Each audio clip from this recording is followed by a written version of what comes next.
Sungguh-sungguh Allah sangat ridho ketika seorang hamba itu makan ketika sesuap nasi dia muji Allah, ketika minum seteguk nasi dia muji Allah. Itu kalau orang diridhoni Allah itu wali betul. Itu untuk jadi wali itu gampang, kamu makan ridho, kamu nginjak buminya Allah ridho seneng, kamu hidup keseharian aman seneng. Nah ini supaya sampean kita semua ngaji betapa panduan Rasulullah untuk menggapai ridho Allah itu banyak yang keseharian sekali. Saking kesehariannya banyak dalam hadis dan itu sahih. Nabi menyebut hal-hal yang keseharian. Hatta ma tas'alu fi fimra'atika, kamu punya uang kemudian istri kamu bisa makan, itu ibadah.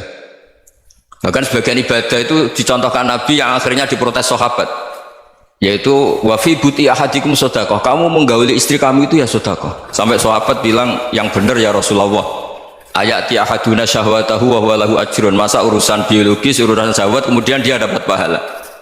Nabi menjawab, alaysa law wada'aha fi haramin akana alaihi wisrun, bagaimana kalau dia meletakkan ke yang tidak benar, itu kan dosa. Nah, hal-hal seperti ini yang saya ingin teman-teman semua saya juga agak ingin ngaji demi anda juga agak ingin. Itu dosa sekali ngaji kok pesanan kelompok tertentu itu nggak boleh. Islam itu untuk semua. Jadi ya cuma karena di depan saya jenengan ya seakan-akan jenengan korbannya. Itu ada ilmunya dalam usul fikih itu. Jadi orang itu harus ngaji usul fikih. Nama yang disebut, mungkin Mas Sufyan masih ingat zaman ngaji usul fikih, nama yang disebut itu tidak jaminan sebagai prioritas perintah. Jadi misalnya gini, kebetulan yang di depan Nabi itu Abu Dzar, Nabi ya bilang, ya Abu Dzarin ini uhibbuka misalnya, atau ya Mu'ad ini uhibbuka, atau ya Abu Hurairah ini uhibbuka misalnya. Banyaklah riwayat yang Nabi nyebut ya Abu Dzarin, ya Mu'ad, ya Abu Hurairah. Kemudian misalnya Nabi meneruskan khitab, ini uhibbuka, saya mencintai kamu, fakul dubur sholatin, atau sebagian riwayat disebut fala tada'anna dubura kulli sholatin Allahumma inni ala dzikrika wa syukrika wa husni ibadatik. Saya mencintai kamu, siapa saja, Mu'ad bisa, Abu Dzar bisa sahabat. Saya mencintai kamu, mohon kalau habis sholat kamu jangan lupa wiridan Allahumma inni ala dzikrika wa syukrika wa husni ibadatik. Ya Allah, tolong kami permudah supaya mudah ingat engkau. Anda tidak bisa mentang-mentang, wong nama saya Parmin, nama saya Purnomo, itu yang diperintahkan Mu'ad misalnya. Jadi yang disebut satu, tapi khitab itu untuk siapa saja. Saya teruskan ya. Jadi saya mohon semua kita melakukan kebaikan itu, kalau dalam kaidah fikih disebut al yakin la yuzalu bisyak. Banyak kebaikan yang kebenarannya itu 100%, tidak punya efek samping ke pihak lain, ke kelompok lain, ke komunitas lain. Itu tadi misalnya Anda makan dan itu murah sekali, hanya butuh satu piring, setiap punyaan kamu muji Allah, setiap minum kamu muji Allah. Itu redaksinya Rasulullah SAW disebut Allah sangat ridho ketika seorang hamba makan kemudian dia memuji Allah, atau minum kemudian dia muji Allah. Logikanya gampang, negara seperti ini yang kamu harapkan bentuknya kayak apa, mertua, ipar, komunitas, tetangga, itu nyata terjadi itu kan belum pasti. Sementara yang mesti terjadi adalah kamu butuh makan, kalau tidak mati, butuh minum, kalau tidak mati, butuh bumi yang nyaman ditempati, kalau tidak kita juga mati. Sebab itu Allah kalau menyebut nikmatnya itu hal-hal yang keseharian.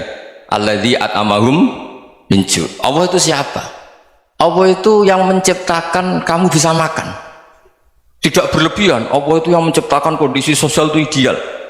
Zaman Nabi itu ya ada orang munafik, orang-orang pilihan Allah itu juga diuji orang sekelilingnya yang macam-macam. Semua diuji sesuai konteks zaman dan waktu. Nah, tapi ada ibadah-ibadah yang selalu disarankan Nabi. Sampai Nabi itu pernah ditanya, ayul islami khairun ya Rasulullah, Islam terbaik itu gimana? Jawaban Nabi itu unik, itamu to'am, Islam terbaik itu ya makan-makan, yang santai-santai. Ketika Allah menyebut beberapa kebaikan, falak tahamal aqobah, wa ma adrokan apa? Mal aqobah. Terusannya apa? Fakku rokobah. Terusannya apa? Au it'amun fi yaumin di masubah. Ya, atau acara makan-makan itu juga Islam. Kenapa? Ya bayangkan kalau tidak ada makanan, kita mati kan? Kondisi sosial tidak ideal tuh Anda masih gak apa-apa, tapi kalau Anda tidak makan, Anda tidak minum, Kamu punya istri cerewet masih bisa hidup, punya mertua cerewet masih bisa hidup. Tapi kalau tidak makan bisa mati. Berarti penting mana istri sama makan? Penting mana? Makan. Semoga istri Anda dengar. Nanti kamu disuruh makan tapi pulang deh. Itu kalau dibahasakan makan masih memahami. Penting mana nasi satu piring dengan istri? Nggak ada nasi mati, nggak ada istri belum mati. Penting mana? Gak berani jauh kan? Nah, ternyata Anda ada garang kan di depan istri. Jadi saya mohonlah, mungkin Mas Sufyan Sauri tadi yang bisa bantulah teman-teman tuh ngaji yang keseharian saja. Karena kita nyari ridha Allah itu berdasar firman Allah, dan firman Allah itu menyebut keseharian tuh riang gampang. Yaitu tadi misalnya wa min ayatihi manamukum bil laili wan nahar. Termasuk ayat-ayat Allah itu kamu tidur. Maka dulu itu ada guyonan, ada tokoh Mu'tazilah, kelompok dalam Islam yang berpikir manusia itu bisa menentukan ikhtiarnya sendiri.